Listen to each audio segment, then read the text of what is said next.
1 โครินธ์บทที่14จงมุ่งหาความฮักและจงปรารถนาของประธานฝ่ายจิตวิญญาณเฉพาะอย่างยิ่งการพยากรณ์ย้อนว่าผู้หนึ่งผู้ใดที่อู้ภาษาต่างๆได้บ่ได้อู้กับมนุษย์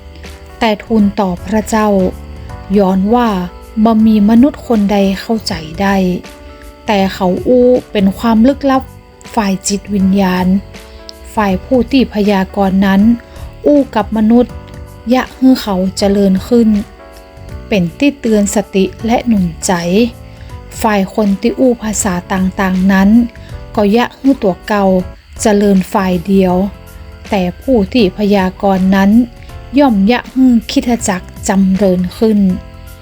ข้าเจ้าใคร่ให้ท่านทั้งหลายอู้ภาษาต่างๆได้ยิ่งกว่านั้นแถมข้าเจ้าปรารถนาจะให้ท่านทั้งหลายพยากรณ์ได้ย้อนว่าผู้ที่พยากรณ์นั้นก็ใหญ่กว่าคนที่อู้ภาษาต่างๆได้เว้นแต่เขาสามารถแปลภาษานั้นๆออกเพื่อคริสตจักรจะได้รับความจำเริญขึ้นนี่แหละพี่น้องทั้งหลายถ้าข้าเจ้ามาหาท่านและอู้ภาษาต่างๆจะเป็นประโยชน์อย่างแก่ท่านเล่าเว้นเหียแต่ข้าเจ้าจะอู้กับท่านโดยคำวิวรณ์หรือโดยความหูหรือโดยคำพยากรณ์หรือโดยการสั่งสอนแม้เป็นสิ่งที่บ่มีชีวิตก็ยังยะเสียงได้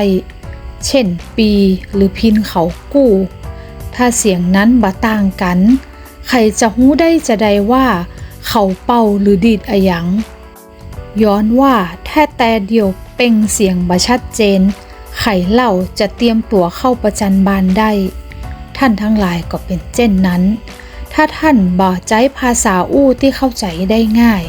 เขาจะเข้าใจคำอู้นั้นได้จะใดท่านก็จะอู้เพ้อไปตามลมไปในโลกนี้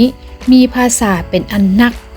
และบ่มีภาษาใดๆที่ปราศจากเนื้อความเหตุจะอัน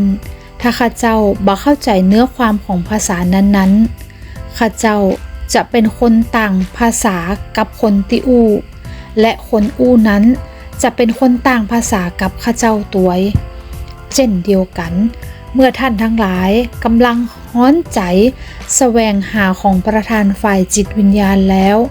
ก็จงอุตสาห์ยะตัวเก่าของท่านเพื่อสามารถที่จะยะให้คริสตจักรจำเริญขึ้น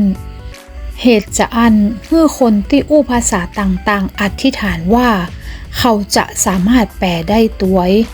ย้อนว่าถ้าข้าเจ้าอธิษฐานเป็นภาษาต่างๆจิตวิญญาณของข้าเจ้าอธิษฐานก็แต่ข้าเจ้าเองก็บ่เข้าใจถ้าเป็นเช่นอันข้าเจ้าควรจะยะประการใด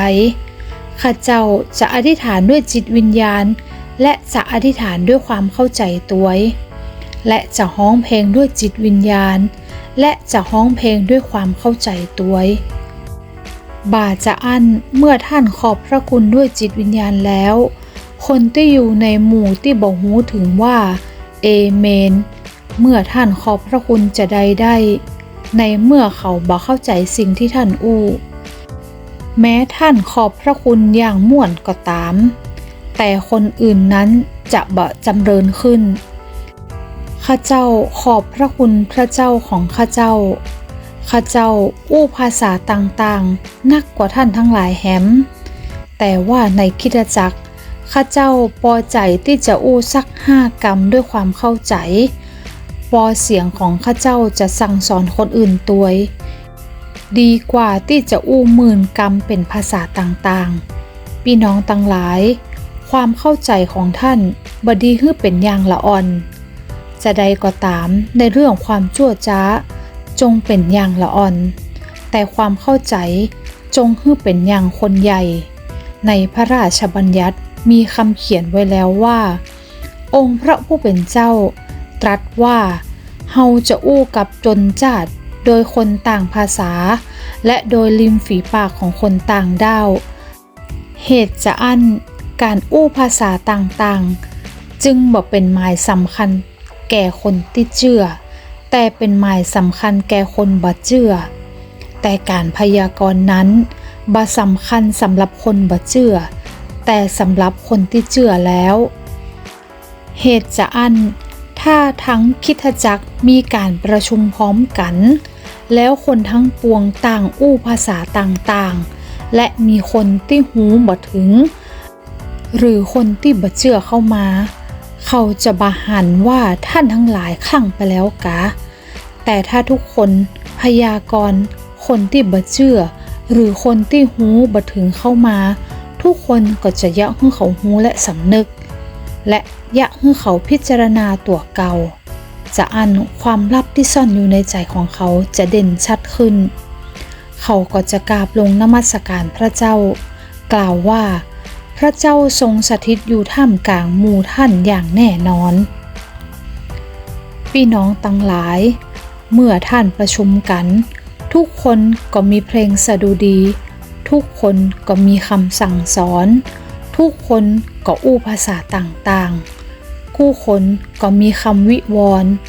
กู้คนก็แปลข้อความจะว่าจะได้กันท่านจงยะทุกสิ่งทุกอย่างเพื่อให้จำเริญขึ้นถ้าผู้ใดจะอู้ภาษาต่างๆจงให้อู้เพียง2 คนหรืออย่างมากสุดก็3 คนและให้อู้ทีละคนและให้แหมคนหนึ่งแปล